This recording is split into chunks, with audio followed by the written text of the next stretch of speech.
So the camera angles are probably going to change like a million times in this video, but I was just thinking about money and I thought, why not make a light informational video on how I make my money, why I believe you need to have a part-time job, and also just ways of saving money, just things I've learned from personal experience or from the internet. Just a quick disclaimer that I will not be sharing how much I make from doing anything I mentioned in this video. I just want to share how I make my money, but not how much I make from it, if that makes sense. So yeah, without further ado, let's get started.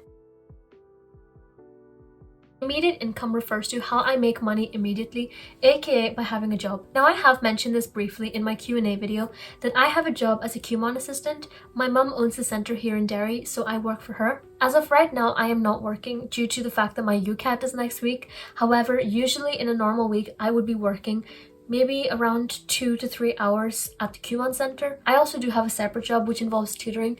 That would give me some freedom in terms of what hours I can work, and as of right now, I have been doing maybe around 3 to 4 hours of tutoring a week. Both of these jobs do pay well, and it means that I don't have to dedicate 5 days a week to working, which is obviously a massive benefit because it gives me time to do other things like making YouTube videos and just even taking time out for myself or to study. The best place to find a job would be to go on Indeed.com. This place has so many different jobs that are constantly being updated based on which areas you live in, which cities you live in, where you want to work, what hours you want to work. It's really, really good, and I was using that a lot when I was looking for jobs initially. One piece of advice I would give anyone is to start making your CV, start adding to it. You can use like the free templates on Google Docs or Word. I used the one on Google Docs and it was just really simple, really quick, and once I made it, I just printed it out and then I went to different places and handed them my CV. None of them contacted me, which was a bit annoying, but to be fair, like my hours, I couldn't have worked that much anyway. But if you are able to work longer hours, then you should definitely go for that classic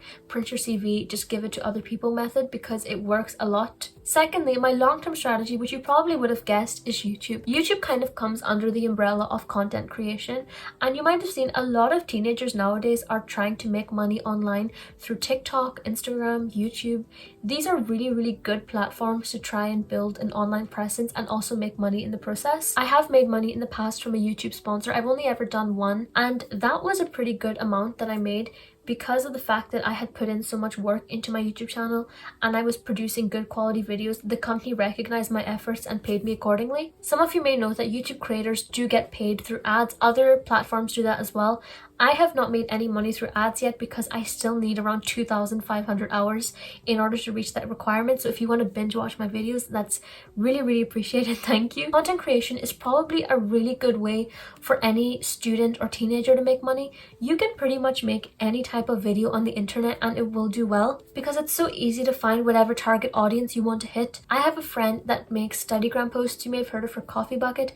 She just puts in so much effort and you can start to see that really coming to life now because her follower count is increasing and she's really starting to build a community. I have another friend who makes custom shoes on TikTok and he is just so good at it, and he's managed to make a good bit of money from that as well. Social media is definitely a long-term strategy because in order to make money from it, you have to put in a lot of work. I would be putting in a minimum of like 7 hours per video, which is why it's so important to even price yourself right. A company recently asked me to make a video for them for around £10 and I was like, I can't do that. Minimum wage in the UK is I think £4.60. You do the math, £10 for maybe 5 to 6 hours of editing and filming and producing a video.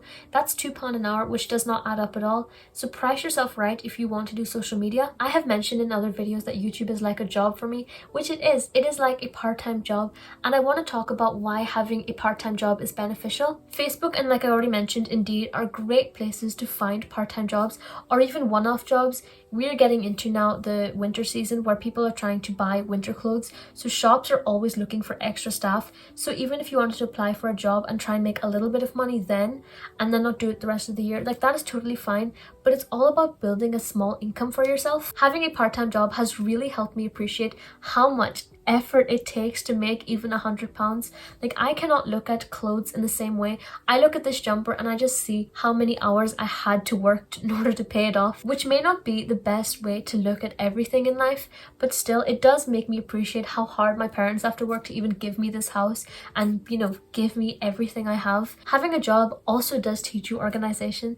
Like, I have to be really strategic with how much time I give to certain things. I have to make sure that I give any tuition students I have the time they need, my QMon job the time it needs, my schoolwork the time it deserves, everything. I have to juggle my time effectively. I want to talk about ways to save money because even that is such an important thing to learn. The first thing I want you to do though is accept the fact that it's okay to spend money.